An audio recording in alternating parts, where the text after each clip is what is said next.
Dear students, welcome to the lecture line of differential equations. Myself doctor Virendra Prasad. और आज के आज के जो लेक्चर है उसमें भी हम कंटिन्यू रखेंगे पार्शियल डिफरेंशियल इक्वेशन का जो टॉपिक है formation of partial differential equation. Last lecture में मैंने आपको बताया था पार्शियल डिफरेंशियल इक्वेशन को फॉर्म कैसे करते हैं आर्बिट्रेरी कांस्टेंट को एलिमिनेट करके। आज भी उसी टॉपिक पर हम आर्बिट्रेरी कांस्टेंट को एलिमिनेट करते हुए क्वेश्चन करेंगे। फिर उसके बाद हम formation of partial differential equation by eliminating of arbitrary function को सीखेंगे और उस पर एग्जांपल करेंगे। तो आइए सबसे पहले इस पे आर्बिट्रेरी कांस्टेंट पे एक एग्जांपल हम देखते हैं। एग्जांपल है form a partial differential equation by eliminating a b and c from x square upon a square plus y square upon B square plus z square upon C square is equal to 1।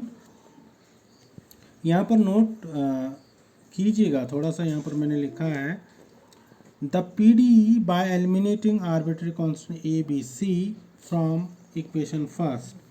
तो अगर हमें इसका order पता करना है तो order पता करने के लिए जो फॉर्मूला है आपका आर्बिट्ररी कांस्टेंट कितने हैं आपके पास 3, नंबर ऑफ इंडिपेंडेंट वेरिएबल्स कितने हैं आपके पास x एंड y, राइट। तो ऑर्डर ऑफ PDE हो जाएगा number of arbitrary constant minus number of independent variables plus 1। तो नंबर ऑफ आर्बिट्ररी कांस्टेंट कितने 3, इंडिपेंडेंट वेरिएबल्स कितने 2 और प्लस 1 कर देंगे तो 3 माइनस 2 प्लस 1 2 आ जाएगा, यानी इस डिफरेंशियल इक्वेशन का ऑर्डर 2 आएगा। अब देखिए इसको सॉल्व करते हैं। X square upon a square plus y square upon B square plus z square upon C square is equal to 1 था हमारे पास जो गिवन इक्वेशन थी। इसको हमने पार्शियली डिफरेंशिएट किया विद रिस्पेक्ट टू एक्स के रिस्पेक्ट में जब पार्शियली डिफरेंशिएट करेंगे एक्स स्क्वायर का डिफरेंशिएशन 2x हो जाएगा, वाई स्क्वायर का 0 हो जाएगा और जेड स्क्वायर का 2z del Z upon del x हो जाएगा। तो फाइनली वी हैव, जब हमने इक्वेशन फर्स्ट को x के रिस्पेक्ट में पार्शियली डिफरेंशिएट किया तो हमारे पास आ गया 2x upon a square plus 2z upon C square del Z upon del x is equal to 0। or we can write del z upon del x, or we can write x upon a square is equal to minus z upon c square del z upon del x। इस equation को underline कर लीजिए, इसको हम use करेंगे बाद में। अब देखिए differentiating equation 1 partial with respect to y, फिर से हम इक्वेशन 1 को y के रिस्पेक्ट में पार्शियली जब डिफरेंशिएट करेंगे तो हमारे पास आ जाएगा 2y upon B square plus 2z upon सी square del Z upon del Y, या फिर से यहाँ पर आप लिख सकते हैं y अपॉन बी स्क्वायर की वैल्यू आप अगर यहाँ से निकालें तो आ जाएगा माइनस जेड अपॉन सी square del Z upon del Y.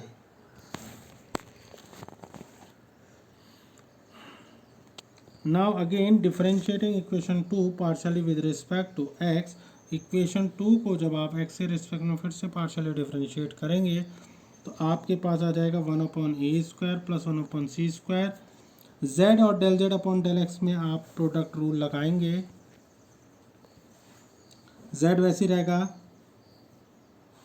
Del Z upon del x एक और बार डिफरेंशिएट करेंगे delta 2z upon del x 2 आएगा, फिर del Z upon del x वैसे ही रहेगा, फिर जेड को एक्स के रिस्पेक्ट में पार्शियल डिफरेंशिएट करेंगे del Z upon del x आ जाएगा। तो ये आपकी इक्वेशन नंबर हो गई 4। अब देखिए यहाँ पर आपने इक्वेशन सेकंड से ये वैल्यू मैंने वहाँ पर भी लिख रखी है। इक्वेशन सेकंड में एक्स अपॉन ए स्क्वायर की वैल्यू आ गई थी minus z upon C square del Z upon del x, right. Multiplying equation 4 by x we get, equation 4 को अगर हम x से मल्टीप्लाई करा दें, इक्वेशन 4 देखिए प्रीवियस पेज में, पेज नंबर 1 में देखिए इक्वेशन नंबर 4 था आपके पास। अगर मैं इसको x से मल्टीप्लाई करा दूं तो कितना आ जाएगा, नेक्स्ट पेज पे आ जाइए, पेज नंबर 2 पे कितना आ जाएगा आपका x upon a square plus x upon C square bracket में z del Z upon z upon c z delta 2z upon del x 2 plus del Z upon del x whole square is equal to 0 है। यहाँ पर 0 लिख लीजिए।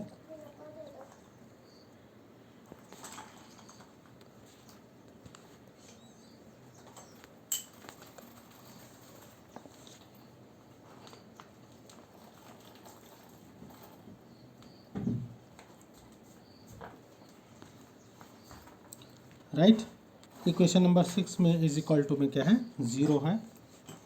अब देखिए इसके बाद क्या करा हमने, using equation 2 in 6 we get, equation number 2 को कहाँ पर यूज़ करना है हमने, इक्वेशन नंबर 6 में यूज़ करना है, या आप इक्वेशन 5 कह लीजिए। इक्वेशन 5 में भी हमने एक्स अपॉन ए स्क्वायर की वैल्यू निकाल रखी है। इक्वेशन 2 कह लीजिए या इक्वेशन 5 कह लीजिए। इक्वेशन 2 में मैंने और करके लिखा है, पेज नंबर 1 में देख लीजिए, या आप कहिए इक्वेशन नंबर 5 को हमने यूज़ कर लिया कहाँ पर, इक्वेशन नंबर 6 में।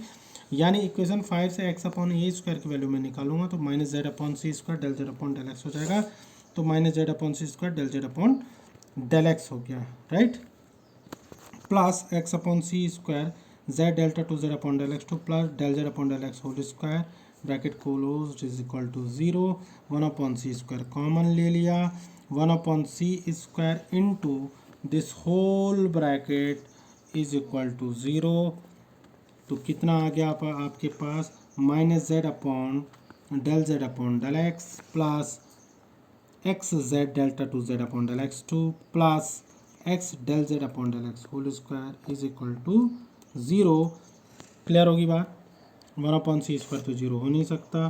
अब आपके पास ही ध्यान रखिए, मैंने कुछ नोटेशन बताए थे आपको पहले भी,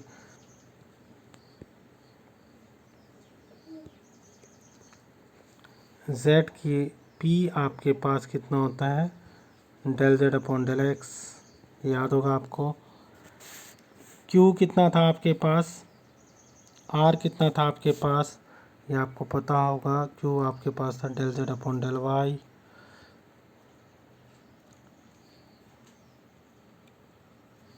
r आपके पास था delta 2 z upon del x 2, ठीक हो गया।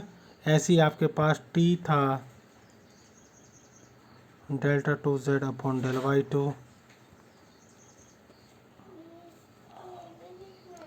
और s आपके पास था delta 2 z upon del x del y, right. तो ये सारी वैल्यू हमने यहाँ पर सब्स्टिट्यूट कर दी।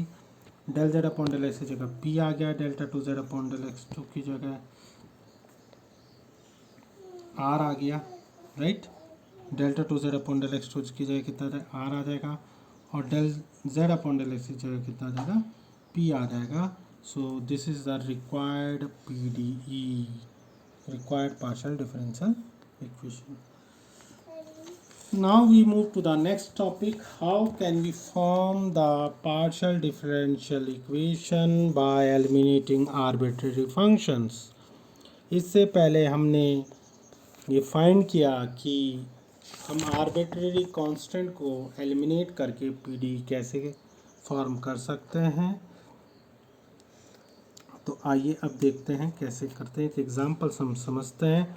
Find PDE by eliminating the function phi, और आपके पास रिलेशनशिप दे रखा है z is equal to e to the power n y phi x minus y, right. ये मैंने वैसे ही लिखा है, ये बाद में हम यूज़ करेंगे। फाई ऑफ एक्स वाई की वैल्यू निकाल रखी है हमने z upon e to the power n y। Differentiating equation 1 partial with respect to x, equation 1 को x के रिस्पेक्ट में पार्शियली डिफ्रेंशिएट जब हम करेंगे तो del Z upon del x आ जाएगा e to the power n y, क्योंकि ये तो x का फंक्शन है, ये तो x का फंक्शन है, राइट। अब हम किसको डिफ्रेंशिएट करेंगे, सिर्फ फाई को, क्योंकि फाई x और y दोनों का फंक्शन है। तो phi dash x minus y हो जाएगा, फिर x का डिफ्रेंशिएट करोगे जो इसके अंदर x है उसका डिफ्रेंशिएशन कितना हो जाएगा, 1 हो जाएगा। This is my equation number 2।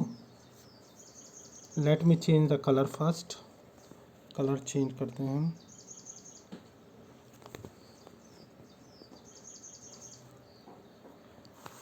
Now again differentiating next page, we move to next page, page number 3rd। Now we differentiate equation first partially with respect to y. तो phi dash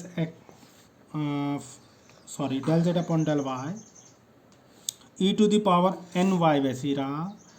phi x minus y का differentiation हो गया phi dash x minus y x का differentiation हो गया 0 और y का differentiation हो गया -1 प्लस 5x माइनस वाई वैसे ही रहा। e to the power n y का differentiation e to the power n y into n y का फिर डिफ्रेंसिएशन n होगा। तो यहाँ से मेरे पास जो del Z upon del y की वैल्यू आ गई वो आ गई minus e to the power n y 5x minus y plus e to the power n y 5x minus y. Clear हो गया? Using equation 1 and 2 in 3 we get page number previous page में जाते हैं हम page number 2 पर। यहाँ पर देखिए 5x माइनस वाई की वैल्यू ये थी हमारे पास z upon e to the power n y और 5x माइनस वाई की जो वैल्यू थी वो थी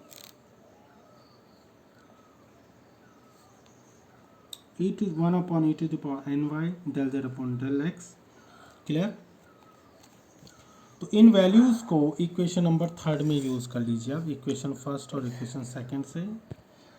ये आपका हो गया e to the power minus n y 5x minus y की वैल्यू कितनी थी 1 upon e to the power n y del Z upon del x plus e to the power n y वैसी है 5x माइनस वाई की value थी z upon e to the power n Y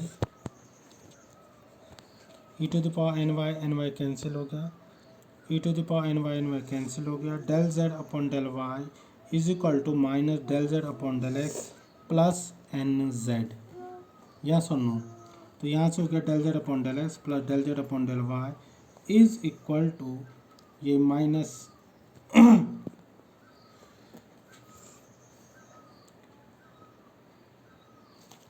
ये हो गया del Z upon del x plus del Z upon del y is equal to n z. Right? आपको पता है del Z upon del x को हम p लिखते हैं del Z upon del y को हम क्यू लिखते हैं। ये नोटेशन में मैंने आपको बताया था। तो ये आ गया p plus q is equal to n z और p plus q minus n z is equal to 0। This is the required partial differential equation. Clear? ये बात क्लियर हो गई?